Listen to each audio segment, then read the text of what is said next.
Using one color in a pyromusical sounds boring, and it can be until you do this. Seriously, you cannot screw this up. The monochromatic color harmony in a pyro context means building your segment around one dominant color. So instead of bouncing all around the color wheel, you stay married and hard-coded to a color for a particular segment. But there's ways to kind of sexify this thing, right? Here's the problem in pyrotechnics. We don't have true shades and variations of a single color to work with. And that's the nature of the monochromatic color scheme. We rely on one color, right? And that performance of that color has to carry the show. The monochromatic color harmony is, in a broader design sense, it involves every hue of one particular color. Like I said in an earlier video, in fireworks, we're lucky to be working with the tiniest Crayola box there is, period.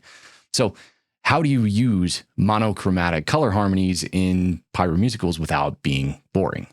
Here's a trick. This is what I like to do. Use neutral colors like white or silver to break things up.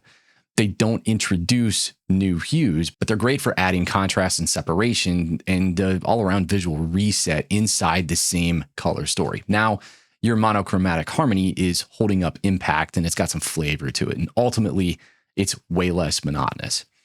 If you want to go deeper on color and pyromusicals, check out episode number 98 of the RHYTHM Pyro Podcast. We went full bore for like an hour and a half talking about color and how we use different harmonies on the field in real shows.